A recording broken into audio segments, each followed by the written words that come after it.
What's up, everyone? All right, so today's a red day recap. Unfortunately, I'm not happy about it. You know, girl down here, she's not happy about it. No one's happy about it, but it's the life of a trader. Ups and downs, easy come, easy go.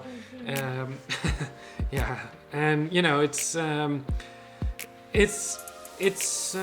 a crazy month. I had a good stretch in the middle.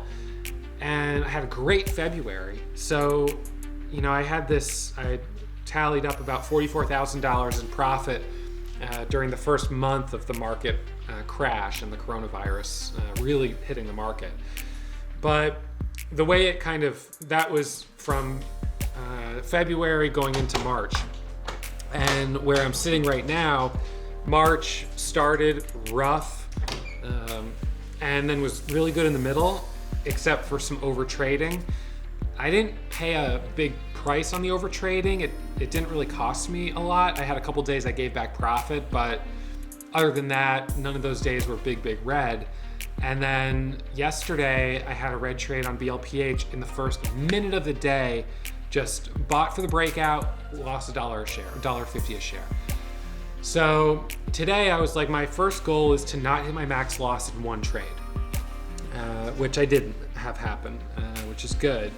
But VVUS was the one I was watching, and I hesitated to jump in it at 4 right out of the gates because of what happened yesterday on BLPH. Now VVUS, different stock, different price range, and broke 4 and ripped up to 425, 430. It would have been an immediate 25-30 cent winner, and I was immediately like, shoot, I should have taken that trade. So it pulled back for a second. I got in there for the break of 35. It failed, and I took too much size. So on my first trade, I was down like $2,000, at least $2,000. I didn't see my P&L, but I know it was a good loss. It might have been more. And so then I was like, all right, well, dang it. So now I'm red already, but not to the max loss. It curls back up. I get back in again with big size. It rips up to 450, and I'm holding full size, and I'm like, picture perfect. It hits 50, it pulls back to 47, 48. I'm like, you know what? I'm gonna sell half. I sold half. It pulled back down to like the 30s. It curled back up to 45, 47. I added back, and I added back more than half. So I went to full plus some. And I'll break it down in the recap, but it didn't break 450. The thing hit 450, and then in basically one candle, I've got my charts up here, it dropped back to like 380. It was like a 60 cent drop, 70 cent drop. And now I'm holding full size into this huge drop. And so just like that, I know I'm deep in the red on the day. Next trade, I had a couple really small trades, nothing exciting, and then SGBX pops up. Right now it's at $12 after hours. I traded it from 5:30 up to 6:30, made $1 a share. Perfect. It was picture perfect. Let's see, let me just pull back this chart here. It hit a high of 624, so it wasn't quite $1, but close to it. Then it dips down for a second, and I thought it was gonna curl back up over 6. I added back, and then lost like $1.50 a share. Gave back everything I made on it, and then doubled my loss on the day. And that was it. So, second red day recap. And then of course it's frustrating to see SGBX. The thing is, it hit a high of 624, came all the way back down to 326. 326. Then at 120, it ripped through VWAP, hit 540, micro pullback, broke, hit a high of 590, then ripped up into the close to 10, and then after hours up to 1275. So, it's not that we didn't see momentum today. VVUS wasn't great, but SGBX was good. It's just that the morning wasn't easy. I don't usually trade in the afternoons, and this is one of those days where I'm like, man, should I have been, and I had things I was doing this afternoon, but should I have been trading through the whole day? It's only when I'm red that I start to ask myself that question, because I feel like, boy, I could have made back a little money if I kept trading. And when I'm green, I'm always happy with what I've got. So, I've said that a million times. The traders who trade through the whole day, a lot of times they're traders who are trying to compensate and make back or get themselves whole from a big loss at some point. And so trading can be erratic, it can be emotional, and you can profit from that. But if you fall victim to it, you can double, triple, or quadruple your losses in afternoon trading. So tomorrow is a new month. And I'll put March behind me. And, it's for all of us kind of an opportunity to sort of press the reset button. You obviously carry with you you might even carry some positions with you from March, but you carry with you some of the baggage of what was good and what was bad, what's been working, what's not been working. And at the same time, it's nice if you can to take it as an opportunity to do something maybe a little different if you've found that you've had a little bit of a problem in one area. So as I get into the recap, I'll talk about maybe a little bit of what I feel like I struggled with in March and what I think I could do in April to help smooth that out a little bit. So, for those of you guys that just tune in for this, that's where I'm at today, and I'm gonna dive into the recap and kind of break down the details of these trades. All right, so let's get into it.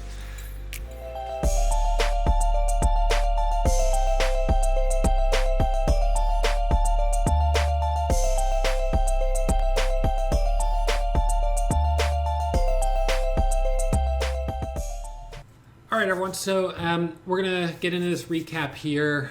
The big reveal. I already know how bad it is. So here we go. No.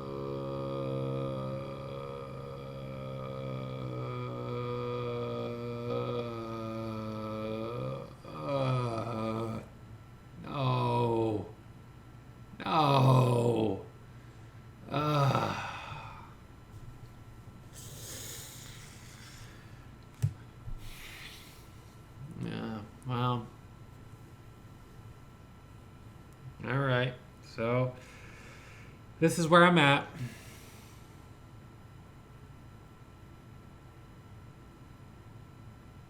So what did I do wrong today?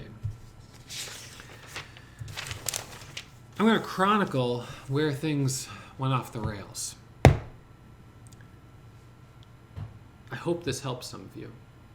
I'm not doing this for me. It doesn't help me to keep talking about a terrible day. I don't know, maybe it does. These aren't fun days to do. I don't like doing red day recaps. Nobody likes doing a red day recap. No one likes getting, it's salt in an open wound. It's obviously, but I do it because I said I would do it every day. I do a recap every day, and today's a day, so I do it. My first loss was on VVUS. So why don't we look at that one first? I'm going to pull my scanners up here. Let's see. So VVUS was at the top of the scans this morning. It was gapping up 300%. And it's really, honestly, of course I'm biased because I traded it and lost on it. But it's really interesting to me, this huge move pre-market from $1 up to 2 to 3 to 4 to 5 to 460, 470. I thought bell was going to ring and we were going to break over these highs. Now it did sell off a little more than I wanted at the open. And so what I did, my very first thought on this was to go long at 4. And I passed on that trade. I thought maybe it was too risky. And that's because of my loss yesterday on BLPH. So I carried that baggage with me, and look at that break from 4 up to 435. So I was like, man, missed it. But I got in right here. That was my first, so my first entry as it was coming back up right here was this spot here. Now on the 1 minute, what I saw at that moment was first 1 minute candle to make a new high. Okay, so first 1 minute candle to make a new high. And this morning, I, for some stupid reason, increased my share size on VVUS to 3,000 shares. I guess I was like, oh, it's a little cheaper. I'll just put 3,000 shares. That way, if I press it 3 times, I'll have 9,000 shares. But I clicked the buy button 4 times. So just like that, I'm up with 12,000 shares. And I was like, honestly, I really thought this was going to work. And I thought I was going to rip through 30 and squeeze to the high. And I thought we would tap the $0.50 right here. And I really had 99% conviction in this. I felt really strongly on this trade. I was right here and I didn't take it. I felt good about this. I took it. And then in this candle, it dropped down to 370. I stopped out at 4 and 390, which was obviously a good size loss. Looks like about 20 cents on 12,000 shares. So like a $2,500 loss. It came back up. And I got back in right about here. So I got back in right here with 15,000 shares. Now this time I was being a little revengeful. And I was like, screw this stock. I'm getting back in. And I'm going to show it who's boss. So I got back in here. I think it was, let's see. It was 16. I started at 10 and added at 25, added at 30. And this thing ripped up. Oh no, it wasn't here. Sorry, it was on this one right here. So let's see. So right here, I guess I must have bought in this candle. It pulled back for a second here, and then I added for this break right here. And it hit a high of 55. I took a little profit off the table. I sold half, 7,000 shares. So 7,000 shares from 20 to 50, that's $2,000. And I was still holding 7,000. And then I added back right here for the break over 450. Again, I was looking at this, I'm like, it looks close to 470. It's going to rip to 470, squeeze up to 5. And I was totally wrong. So then I stopped out with full size of, I guess, 15,000 shares. It must have been, or maybe it might have even been 17 as it broke down right here. So this is where I was like, nope, I got to bail out. But I just added up here, got slippage on this candle, and just like that, was down $5,000 on VVUS. I knew I was in bad shape, and I was. I was like, okay, that was a bad one. But let's see if maybe there'll be some other opportunities. And so let's see, remove that trend line. So SGBX, this one I also hesitated on the first trade. I didn't take this first trade right here. I had it on my level 2. I literally had it on the level 2. It started to break right here, 27. And I was like, as it was squeezing up right here, I was like, Ross, don't chase it. You missed the entry. You don't chase it. You missed it. It's gone. It's gone without you. Wait for the resumption on the halt. So I didn't chase it. It squeezes all the way up to 90. It gets halted. It resumes. It dips down. I actually bought right around 530. I pressed the order probably 3 times for 6,000 shares. I only filled 3,500. It pops up here to 6. I sold it all over 6.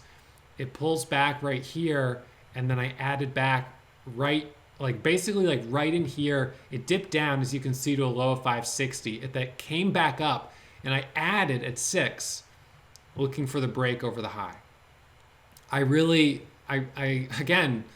I was being a little overly aggressive, probably compensating, trying to make back some of the loss I just had on VVUS. Clearly, this thing was moving fast. And then now I'm at $6 with full size. And it flushes here to 516. I held it, gave it a second, and then stopped out on this drop here to 570. Just brutal, really terrible. So with that, I knew I was red on the day. And I didn't know by how much, but I knew I was red. I emailed Rob at Lightspeed. I said, increase my max loss to $15,000.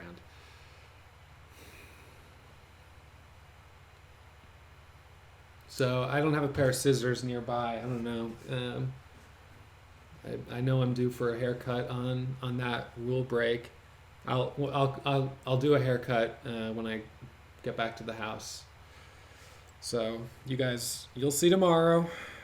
Wherever I'm at here, that's about 2 handfuls right there. So that last couple inches is gonna go. I was so frustrated, and it's like when you're frustrated, you shouldn't. That's the last thing you should do. And in this case, I was like, screw it. I was just like, no, I am not going to allow myself on the last dang day of the month to give back this much money. This is ridiculous. I will find something else to trade. And as you can see, I traded SFET. That was a loss. I traded VVUS. That was a loss. I traded THMO for $60. And then I traded this TRVI. So I basically made nothing on those 4 trades. They all cancel each other out. And if I had just stuck with this, I would have been at least following my rules and I wouldn't have had to get a haircut. So, it's like, so where did things go off the rails today? I came in, obviously, having just had a red day yesterday, and I said, I don't want to hit my max loss in one trade. So then why did I take 12,000 shares on my first trade? That's where I just set myself up immediately for failure because, yeah, obviously, I know I had high conviction in the trade, but if it had worked, I guess I would have made $2,400 in the first trade, and I would have been like, hey, nice work. But you have to plan for the worst, prepare for the best, plan for the worst, whatever it is. Hope for the best, plan for the worst, prepare for the worst. And I wasn't planned or prepared for the worst because the worst case scenario was instantly potentially losing $3,000 to $5,000 on a huge position like that. So I think, and I don't even want to do this, but I'm going to do it. So I've got my max share size right now at 20,000 shares. I'm going to put it tomorrow at 6,000 shares. I hate doing that. I hate doing it because I feel like when I do that tomorrow, there's going to be something that rips like crazy and I'm not able to maximize on it. But at this point, that's my own fault. I can't afford to maximize on it because I just had 2 red days, good size red days, and I need to start digging myself out of this hole. Tomorrow's the first day of the new month. So, this month of March will close. I'm green on the month. I'll see where it all settles, but it's not been the month I hoped it would be by any means. So we're going into the fresh month, although I'm technically carrying an $18,000 loss or 16 in the last 2 days. I'd rather than try to carry that into April, what I really should do is say, hey, it's a new month, new you. How do we start the new month strong? Let's start with small share size. So in your first trade, you don't lose $5,000. I mean, not to say you couldn't lose $5,000, 6,000 shares, but I'm going to just set this for tomorrow. I'll keep my P&L turned off as I had today.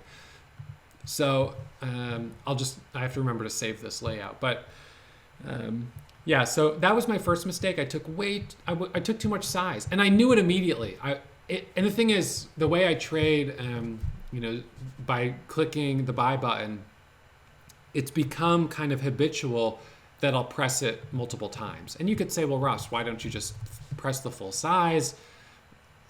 I don't know. This is how I've done it for a long time. And so anyways, this is what I'm used to. So I did that and then, clicked it 1, 2, 3 or 4 times.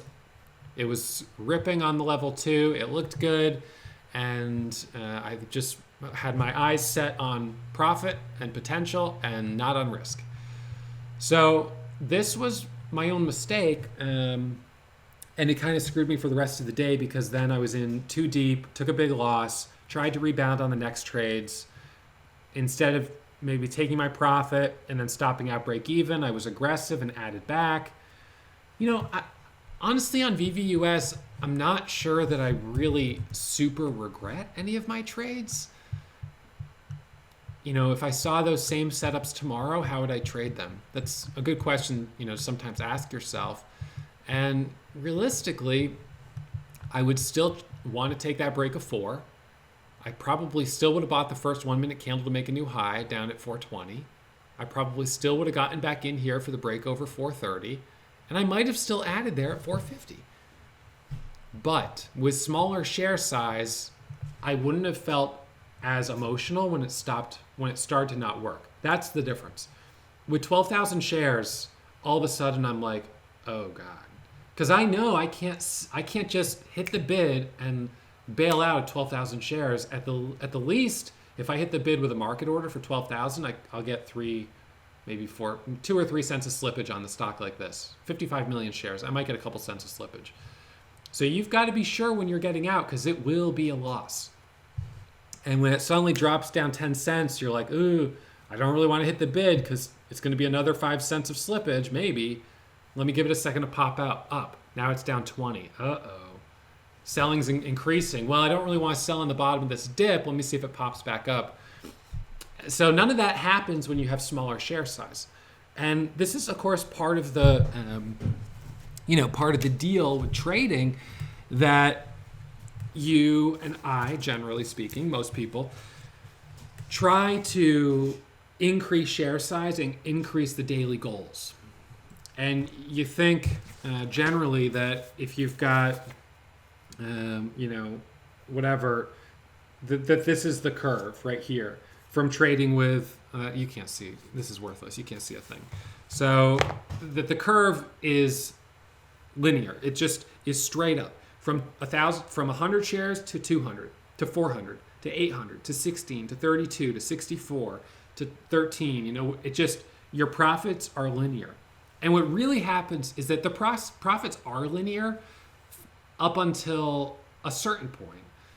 And that point is depending on a couple different things. It depends, one, on the market, because some stocks you cannot just have linear growth without starting to have liquidity issue that then starts to taper and even go down. If I was trying to day trade with like 30,000 shares on every trade, my slippage going in and out, I'd probably lose 10 cents on every trade. So that's $3,000 per trade, right? So maybe on that side, I'd be at profits going down for my strategy. And then for other situations, it's where the emotions start to kick in to the point where you're no longer really following the rules of the strategy. And it is so easy after a big loss to try to come back with big share size. I told myself not to do it, and I did it anyways. And this happened within a second that I was in with that much size. So, it can happen very quickly. And so that's why it's so important, if you know this about yourself, to put these restrictions on your account. And it's frustrating for me because it's like, I know this about myself. And yet I don't put the restrictions on the account because I don't like the feeling of being restricted, because that means that once I've put the restriction on the account, I have no chance at hitting a home run, basically. And I hate that feeling. And it's a problem. I'm not going to say it's not a problem. What's interesting is that my biggest challenges with trading, and this is probably true with a lot of people, are not strategy based. It's discipline and rule based. It's that I have a set of rules, and then I'm like, oh, these are the rules? Okay, now what? I just throw them out. They're gone. It's like I have rules, and then I choose not to follow them. So why do I do that? I have so much respect for my students, and even those of you guys on YouTube. Some of my students I know will make more money than me, in their lifetime, because they're better at following the rules than I am. And we'll take the same trade side by side, and here I am, they're following the rules of the strategy, they're walking away with profit, and on some of those trades I have just totally botched the whole thing, when I didn't get a good entry. Then I got a good entry, but then I held it too long. I didn't sell it, or whatever the case is. Like with VVUS, those entries were all good for breakouts, and we got a breakout on one of them, a small one here, too, and a nice one here, and then this one just didn't happen to work. It's just the holding the loss too long that's a problem. So the best thing is bringing share size down. 6,000 shares is not small. That's still pretty good size, but for me right now, I think that's good. I could bring it further down, but I'm just going to leave it at that for now. If I can have a green day tomorrow, that would be terrific. That would be great for the first day of the new month. And, gives me a chance to kind of press the reset button, have a green day with small size, and start sort of focusing on the month of April. So given the fact that today, I think that it's again, a process of self-awareness for those of you guys that, watch or tuning into these videos. My first 2 years, I was making mistakes, not like sometimes like this, but different. But it took me such a long time to develop a sense of awareness about it. I would have days where I lost money, but I just wasn't able to really connect the dots. So, here I'm at a place where it's like, okay, Ross, should I make a rule? Will I follow it is always the question, but should I make a rule that, in my trading, that after, a red day of X amount, I, size down on day 2. And the thing that's so hard is the feeling of I'm going to miss an opportunity. And it's like, well, yeah, maybe, but that's the price you pay. This is what happens when you have a big loss for whatever reason. You've got to just have a couple days to kind of reset before you're really back to normal. So I clearly was not fully mentally recovered from the loss yesterday. My trading, the hesitation on the first trade and then the aggressiveness on the second trade, complete indicators that I was not recovered from the loss yesterday. So losing more than 6,000 clearly threw me off. And it's not that it's a lot of money for me, but it clearly threw me off my center. So, now tomorrow is going to be even worse because now I'm down 15 or 17 or whatever it is. So I have to get ahead of that and put myself a little bit in, even if it's just a one-day rehab, whatever you want to call it, and just throttle back so I can have a couple days of just trading with a less emotional kind of pressure. So that would probably be a good rule for me to implement, whether or not I'll have the presence of mind on the next day. But on the other hand, I could say, well, this is my goal for April. For April, my goal is if I have a red day of more than X amount, the next day I'll size down to 6K max share size. So what's the loss? Anything more than $5,000? I mean, I honestly had a couple days last month where I was only down like 2,000, or in March, where I was only down 2,000, but then the next day I was really pretty frustrated. So perhaps it's after any red day of X amount, any amount. The only thing there, of course, is that feeling of being, holding myself back. It's a tough one. You want to make as much as you can and capitalize on the opportunities as much as you can. So that could be a goal for April, though, and I could try it for 1 month and see how it works. Second goal is no P&L for the whole month. Today didn't really help a lot because I was just like, well, I'm super red. No, there's no question about it. I'm super red. So it didn't really do a lot of good. I mean, I don't know. I knew I never went green and I just immediately was going red. So I don't think it hurt to not see it. I don't know if it helped to not see it. I just knew it was a bad day. I think that technique helps more on the green days with giving back profit and with making sure I don't get too aggressive. On the red days, I knew I was down. I shouldn't have increased my max loss. I did that out of frustration, and as a result, my loss got bigger. Well, actually not that much, but in any case, it could have. So it still wasn't a good decision. So April, after a red day of X amount, size down, no P&L for the whole month. Am I willing to commit to it for 1 month? Commit to these rules as a test? Sure, I could do that. Is there anything I want to say about price range? Because this is a thing like BLPH above that price range, up in the $18, $20 level. Man, I just don't know. These ones are so tricky when they get to that price range. AHPI, CODX, the spreads get bigger. And if you take a breakout trade and you're wrong, you're looking at $2 a share loss potentially. Sometimes even more when they're up in the 20s and 30s. So that's kind of where I went off the rails to the beginning of this red streak, was a surprise punch in the face from a $20 stock that I really should have been much more careful on.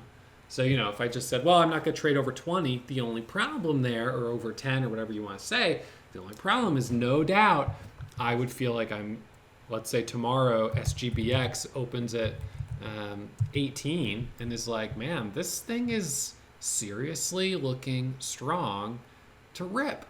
And it rips, let's just say it opens at 18 and rips to like $30. I would have so much FOMO. I'd be so upset at myself for having this rule and then missing the trade. I don't know. I'm curious about what you guys think of trading over $10 stocks. I'll say today, I did look at Royal Caribbean. I looked at Royal Caribbean, and I was like half looking at taking a trade on it, and I said, you know what? Don't do this. This is a $35 stock. What are you going to make? Seriously, what are you even going to make? I was looking at going short right here with the stop at 35. It looked like a good short. And as it curled back up and looked like it was going to break 35, I was like, well, actually, maybe I should go long. And I was like, you know what? This is so stupid. What are you going to do? Take 3,000 shares? That's 90 grand in the stock. What are you going to make? $600? It's not worth it. It went up 65 cents, and then in this next candle dropped all the way to 34. So I was really glad I steered clear of it. And I'm not saying that there's not opportunity in high-priced stocks. It's just risk-reward. Where are the risk-reward ratios the best? Where is the consistency and accuracy the best? And generally for me, that's been more in the lower price than in some of these higher price names. So I don't know. I've got some thinking to do. But tomorrow I'll try to just come in, hit a couple nice trades in the first few minutes, first 30 minutes, do everything possible not to get myself in a situation with a big loss. And, SGBX, another one of those ones that make you question, man, should I be watching in the afternoon? But for every one of those, I have not found myself to be able to do particularly well through afternoon trading. I always seem to have a hard time. Although perhaps not showing the P&L would maybe allow me to be more focused, but I can't do that tomorrow. Tomorrow, as part of clearing the slate, I need to come in, take a couple trades, and then hit the road.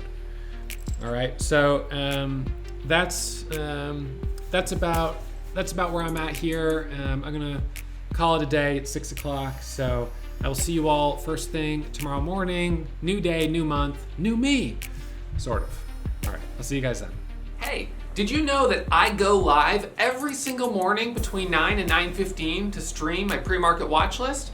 Subscribe to the channel, press the bell for the alert, and you'll get the notification.